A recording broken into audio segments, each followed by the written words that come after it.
Hello and welcome to organic for climate and आज हम इस प्रेजेंटेशन में वर्मी कंपोस्ट की प्रिपरेशन की प्रोसेस के बारे में जानेंगे। मैं एक्सपेक्ट करता हूँ कि आपको वर्मी कंपोस्ट के बारे में पता होगा, फिर भी मैं उसके एडवांटेज के बारे में थोड़ा सा ब्रीफली एक्सप्लेन कर देता हूँ। वर्मी कंपोस्ट जो है हमारी केमिकल फर्टिलाइजर्स का एक बहुत ही अच्छा और सस्ता सब्स्टिट्यूट होता है। इसमें वर्मी कंपोस्ट में एक न्यूट्रिएंट्स और माइक्रो न्यूट्रिएंट्स का एक पूरा पैकेज मिलता है, जिसमें 12-13 न्यूट्रिएंट माइक्रो न्यूट्रिएंट होते हैं जो पौधे की ग्रोथ के लिए एकदम ज़रूरी होते हैं। केमिकल फर्टिलाइजर्स आप की बात करें तो आप कभी भी उनको खरीदते हैं तो उसमें 2 या 3 न्यूट्रिएंट पे ही फोकस किया जाता है। तो अगर आपको दूसरे न्यूट्रिएंट चाहिए तो आपको दूसरा प्रोडक्ट खरीदना पड़ता है, दूसरे चाहिए तो दूसरा प्रोडक्ट खरीदना पड़ता है। यहाँ पे सारी चीज़ें हैं, छोटी छोटी मात्रा में सारी चीज़ें हैं, और ये हमारी सॉइल को ब्रीदेबल बनाता है, थोड़ा पोरस कर देता है, भुरभुरा कर देता है, तो जिससे उसमें एयर सर्कुलेशन बहुत अच्छा हो जाता है। और वर्मी कंपोस्ट की वाटर होल्डिंग कैपेसिटी बहुत अच्छी होती है कि अगर इसमें जैसे आपको आपकी खेत में सिंचाई 4 बार करनी पड़ती, तो ये अगर वर्मी कंपोस्ट लगातार इसमें डाला जा रहा है तो हो सकता है कि आपको सिंचाई कम करनी पड़ जाएगी, क्योंकि ये मॉइस्चर को होल्ड करके रखता है, नमी को बना के रखता है।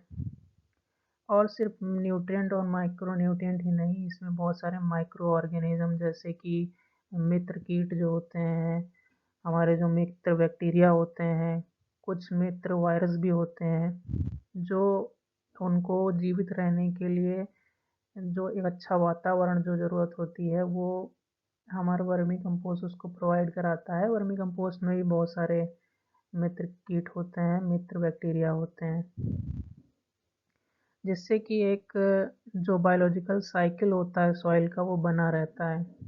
उससे एडवांटेज ये हो जाता है कि प्लांट में डिसीजेस कम होते हैं। ये बायोलॉजिकल साइकिल ठीक हो गया है तो प्लांट में डिसीजेस कम होते हैं। तो कई बार क्या होता है कि हम कोई पेस्टिसाइड डालते हैं एक कोई कीट को मारने के लिए, तो एक कीट के लिए तो डाला जाता है लेकिन वो उसके साथ साथ 4-5 को और मार देता है, तो साइकिल बिगड़ जाता है। तो यहाँ पे वो साइकिल को मेंटेन करने में ये वर्मी कंपोस्ट हमारी बहुत हेल्प करता है। तो यहाँ पे हम इसकी बनाने की प्रोसेस, वर्मी कंपोस्ट को बनाने की प्रोसेस को एक ब्रीफली यहाँ पे हम एक्सप्लेन करेंगे, उसमें क्या क्या ज़रूरत होती है, कैसे मेंटेनेंस करना है, बाकी सारी प्रोसेस इसमें बताई जाएंगी। इसको बनाने की प्रोसेस बहुत ही सिंपल होती है और इसमें कॉस्ट स्टार्टिंग में ही जो आपकी कंस्ट्रक्शन कॉस्ट है वही आनी है, उसके बाद मेंटेनेंस कॉस्ट ऑलमोस्ट ज़ीरो ही है। बाकी आपको सिर्फ मेंटेनेंस केयर करनी है, बाकी काम केचुआ खुद कर देता है। तो आपको कुछ नहीं करना है, केचुआ आपकी ध्यान रखेगा, आप केचुए का ध्यान रखिए बस। तो सबसे पहले तो हमें इसके लिए एक बेड बनाना पड़ता है। तो बेड दो तरह से बनाए जा सकते हैं। एक तो सीमेंटेड बेड होते हैं कि आपको ऐसे जैसे टैंक बनते हैं छोटे छोटे, तो इनकी जो विड्थ होगी वो 3 फीट की होनी चाहिए। हाइट जो है 1.5 फीट से ज़्यादा नहीं होनी चाहिए, और लेंथ अकॉर्डिंग टू स्पेस जो आप में आपके पास स्पेस है उसी तरह उसको उतना ज़्यादा बढ़ा सकते हैं। लेंथ बढ़ाने में कोई प्रॉब्लम नहीं है, विड्थ और हाइट ज़्यादा नहीं होनी चाहिए, क्योंकि केंचुओं के मूवमेंट के लिए बहुत ज़रूरी है कि हाइट बहुत ज़्यादा ना हो जाए, नहीं नीचे तक वो पहुंच ही नहीं पाएंगे। और बेड बनाते समय हमें ये ध्यान रखना है कि जो बेड जहाँ हम बना रहे हैं वो वहाँ पे उस जगह पे पानी का स्टोरेज नहीं होना चाहिए, ढलान पे नहीं होना चाहिए, ऐसे कि बारिश का पानी आके वहाँ भर जाए। पानी भर जाने से क्या है, केंचुए पानी में बहुत आराम से इधर उधर चले जाएंगे और जहाँ पे हमें चाहिए वहाँ पे नहीं होंगे। और क्योंकि केंचुओं को वहाँ पे रहने के लिए उनके अनुकूल वातावरण हमें बनाने की ज़रूरत होती है, तो अगर आपको कहीं नेचुरल शेड वाली जगह मिल जाए जहाँ पे पेड़ हैं तो वो जगह अच्छी हो जाती है, नहीं मिलती है तो आपको शेड बनाना पड़ता है उसके लिए। तो जगह का चुनाव भी आपको अच्छे से करना होता है, सोच समझ के करना होता है कि वो थोड़ा ऊंचाई पे हो, वहाँ पे शेड अगर मिल जाए आपको नेचुरली तो अच्छी बात है। और ये तो सीमेंटेड की बात हो गई। अगर आप सीमेंटेड नहीं बनाना चाहते हैं तो प्लास्टिक वाले बेड इस टाइम आ रहे हैं मार्केट में, जो आप नीचे देख सकते हैं यहाँ पे कि इस तरह से आप मार्केट में जाएंगे तो आपको मिल जाएंगे, और इनकी कॉस्ट भी बहुत ज़्यादा नहीं होती है। इनका एडवांटेज यही है कि आप इसको हटा सकते हैं। आप अगर पहली बार करना ट्रायल करना है वर्मी कंपोस्ट बनाने का तो इसमें कोशिश कर सकते हैं।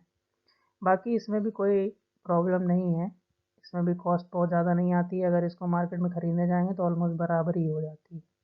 लेकिन ये थोड़ा इजी है इसको करना कि आप आज मार्केट में ख़रीद के लाए और आज ही इसको स्टार्ट कर दिया। और इसमें सबसे बड़ी बात ध्यान रखनी है कि शेड बहुत ज़रूरी है, क्योंकि गर्मी हो गई तो केचुए सेंसिटिव होते हैं, वो गर्मी में मर सकते हैं। ठंड ठंड ज़्यादा हो गई, पाला पड़ गया, तब भी वो मर सकते हैं। या बारिश बहुत ज़्यादा हो गई, आपके पिट में पानी भर गया यहाँ पे, तो केचुए निकल के बाहर चले जाएंगे और अंदर बहुत कम बचेंगे, उससे आपका नुकसान हो जाएगा।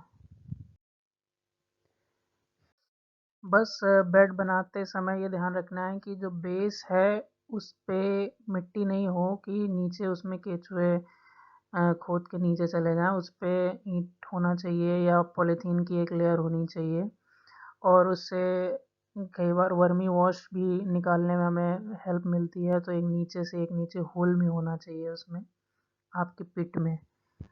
तो अब इसकी भराई कैसे करी जाएगी वो थोड़ा इम्पोर्टेंट है कि हम कैसे भरें, हमारा गोबर की कंडीशन क्या होनी चाहिए, लेयरिंग कैसे होनी चाहिए, ये सारी चीज़ें इम्पोर्टेंट होती हैं।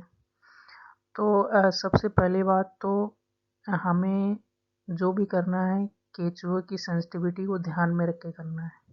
कोई ऐसी चीज़ नहीं करनी है, क्योंकि सारा काम केचुए को ही करना है तो हमें पूरा वातावरण उसके अकॉर्डिंग ही, केचुओं के अकॉर्डिंग ही बनाना पड़ेगा।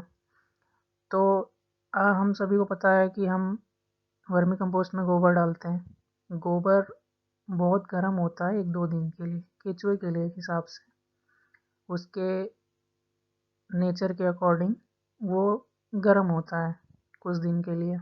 तो जो गोबर होगा उसको ठंडा रखना बहुत ज़रूरी है। ठंडा अब ऐसे कैसे करेंगे, ठंडा उसमें होगी उसको 15 दिन के लिए छोड़ दिया जाता है, ऐसी जगह पर डाला जाता है। स्टोरेज का आप व्यवस्था ऐसे करें कि 15 दिन के लिए सीधे पड़ा रहे गोबर, वो आपकी वर्मी कंपोस्ट की पिट में ना ही जाए।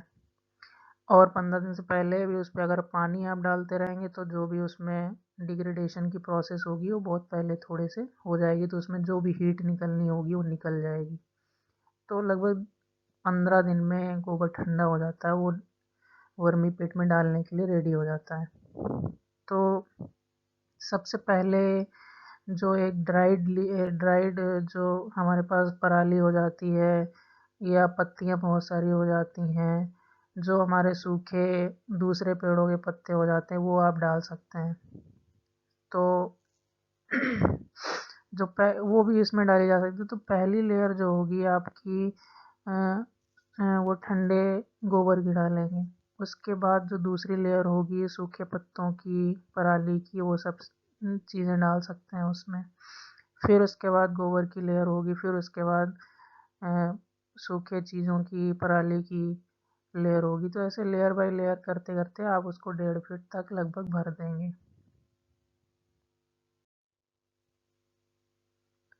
फिर बात आती है कि केंचुओं को कैसे लाएं, कहाँ से लाएं, कितना डालना है, कौन से केंचुए डालें।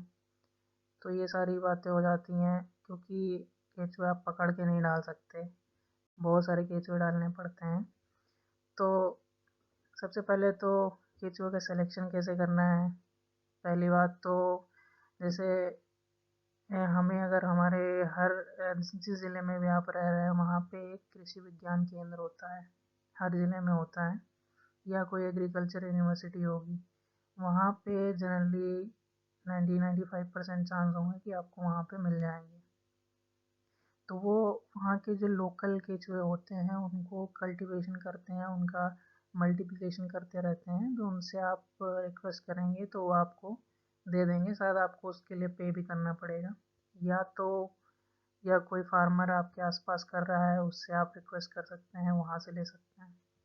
कोशिश करें कि केचुए आपकी लोकेलिटी के आसपास ही, क्योंकि आपके एटमॉस्फेयर को समझने वाला केचुआ रहेगा तो ज़्यादा अच्छे से वर्क कर पाएगा।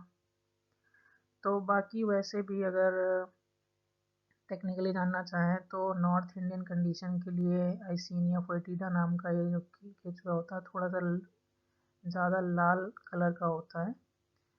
और अगर साउथ इंडिया में है तो वहाँ का केचुआ थोड़ा अलग होगा। वो यहाँ वाली प्रजाति वहाँ इतने अच्छे से काम नहीं कर पाएगी। साउथ वाली प्रजाति जो होगी नॉर्थ में उतने अच्छे से नहीं कर पाएगी, क्योंकि ये क्लाइमेटिक कंडीशन डिफरेंट होती हैं।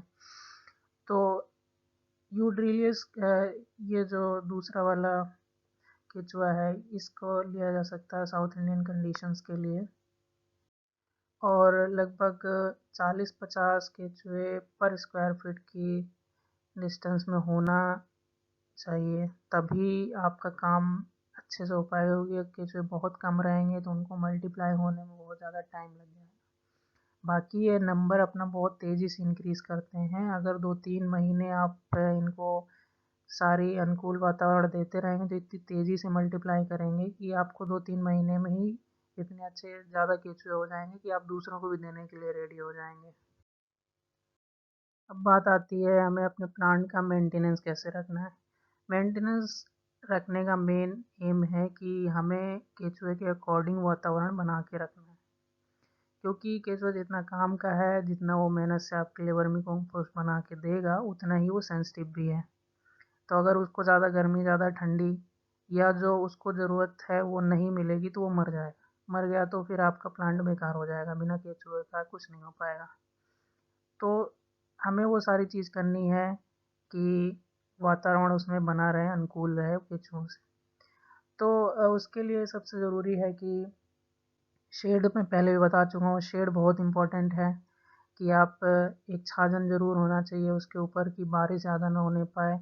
धूप इतनी डायरेक्ट उसमें पड़ेगी तो वो केचुए सब या तो मर जाएंगे या तो बहुत नीचे चले जाएंगे। बारिश हो गई तो खुद ही चले जाएंगे, ठंड में भी मर जाते हैं। ठंड में वैसे भी केचुए स्लो काम करते हैं, लेकिन अगर शेड पड़ी रहेगी तो पाला इतना ज़्यादा नहीं पड़ेगा। तो रेगुलर इंटरवल पे बहुत ज़रूरी है कि आप उस पर तराई करते रहें 1 हफ्ते में 1 बार। और ऊपर वाली जो सरफेस होती है उसकी गुड़ाई कर दें, जिससे ये लॉक ना हो जाए। तो ऊपर वाली सरफेस पे ही आपको कई बार हफ्ते में 2 बार कर सकते हैं, 1 बार कर सकते हैं, वो आप देख लेंगे कि आपके यहाँ मौसम कैसा है। अगर बहुत ज़्यादा गर्मी है तो हफ्ते में 2 बार उसकी तराई कर सकते हैं ऊपर वाली सरफेस पे, और थोड़ा थोड़ा उसकी गुड़ाई भी कर सकते हैं। और गुड़ाई बहुत ज़रूरी है, क्योंकि अगर आप उसको नहीं करेंगे तो ऊपर वाली सरफेस एक तरह से लॉक हो जाएगी। ऊपर वाली सरफेस में ही ज़्यादातर केचुए रहते हैं, फिर उसके बाद धीरे धीरे करके वो नीचे वाली सरफेसेस में जाते हैं, नीचे वाली लेयर्स में जाते हैं। और जैसे कई बार आपको प्लांट में चेक करना होगा, ऐसे रेयरली होता है, कहीं कहीं चींटियाँ बहुत ज़्यादा आ जाती हैं या पक्षी जो होते हैं वो केचुए उनको पसंद होते हैं तो वो खोद खोद के उनको खाने लग जाते हैं। वैसे ये बहुत कहीं कम कम जगहों पे होता है, लेकिन हमें इन चीज़ों का ध्यान रखना होता है कि ऐसा कहीं हो तो नहीं रहा है। टेम्परेचर क्या होता है, कई बार जैसे कि गोबर आपका ठंडा नहीं है और आपने उसको गर्म ही डाल दिया तो इतना ज़्यादा टेम्परेचर अंदर हो जाएगा कि केचुए मरने लग जाते हैं। तो टेम्परेचर का पता आपको गुड़ाई के समय ही पता चल जाएगा। जैसे ही आप गुड़ाई करेंगे तो उसे पता लगेगा कि गर्मी बहुत ज़्यादा तो नहीं निकल रही है। तो अगर बहुत ज़्यादा गर्मी है तो आपको गुड़ाई कर देनी चाहिए उसकी अच्छे से नीचे तक। अब बात आती है हार्वेस्टिंग की। आपका प्लांट अच्छे से चल गया, सेट हो गया और अच्छे से आपने मेंटेनेंस उसका रखा, तो अगर सब कुछ ठीक गया तो लगभग पहली बार में लगभग 2 या 3 महीने में आपकी वर्मी कंपोस्ट रेडी होने लग जाती है। आपको काला काला सा चाय की पत्ती जैसा दिखेगा। ऊपर की सरफेस में ज़्यादा अच्छे से दिखेगा, नीचे करेंगे तो वो भी दिखेगा। तो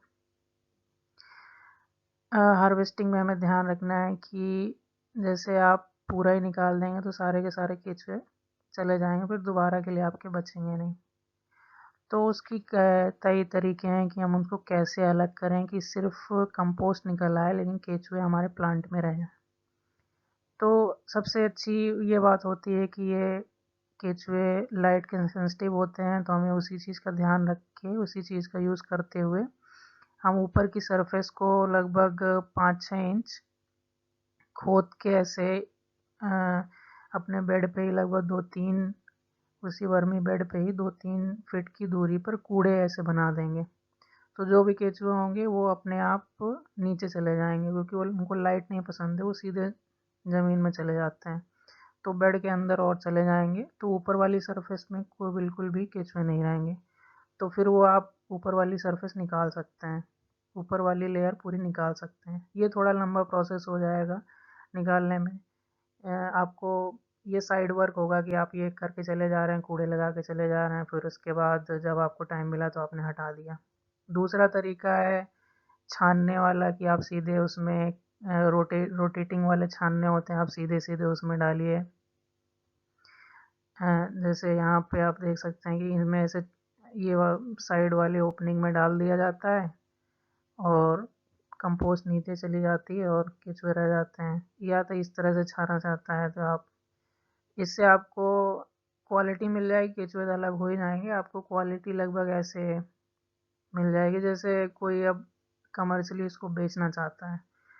तो आप अच्छी क्वालिटी देखने में भी हो और क्वालिटी में जो उसके न्यूट्रिएंट्स हैं वो तो हों ही, लेकिन देखने में भी अच्छी होगी, पैकेजिंग आप करना चाहते हैं तो इस तरह से आ जाती है। बाकी आप अपने खेत में यूज़ करना चाहते हैं तो इतना छानने की ज़रूरत नहीं है, चालने की ज़रूरत नहीं है। और एक बार ये हो जाने के बाद आप रीफिलिंग करें जैसे पहली बार किया था। ध्यान रहे कि गोबर ठंडा रहे। कोशिश करें कि आप अपने खेत के लिए अपने ही प्लांट में तैयार करें और अपने खेत में ही करें।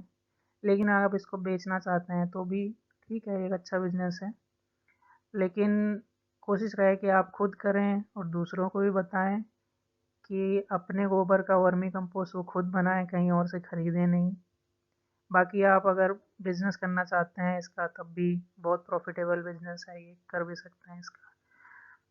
So thank you very much, hope कि आप ये करेंगे। यंग लोग जो हैं, जो सारी टेक्निक्स थोड़ी उनको समझने में ज़्यादा आसानी होती है, वो लोग अपने घर में ट्राई करें, छोटा ही प्लांट तरह ट्राई करें, एक बार बना के देखें। जो भी इसको यूज़ करता है उसके बहुत सारे बेनिफिट्स बताता है, वो बहुत खुश रहते हैं, ठीक रहता है उनका। सो यंग लोगों के ऊपर रिस्पॉन्सिबिलिटी है कि वो इसको ट्राई करके दिखाएं अपने घर में कि ये इस तरह से आप केमिकल वाले जो फर्टिलाइज़र्स हैं उनका यूज़ ना करते हुए इनका करें, जो कि सस्ता है और अच्छा है। अच्छा इस तरह से है कि आप इसको 1-2 साल अपने खेत में डाल देंगे तो खेत की क्वालिटी बहुत अच्छी हो जाएगी, मिट्टी की क्वालिटी बहुत अच्छी हो जाएगी। बिना रासायनिक खाद डाले ही प्रोडक्शन आपका बहुत अच्छा हो जाएगा। 1-2 साल अगर आपने इसको डाल दिया तो डे बाय डे जितना आप डालते जाएंगे खेत की स्ट्रेंथ बढ़ती जाएगी। सो होप कि आप ये करेंगे। अब बस यहीं पे, थैंक यू।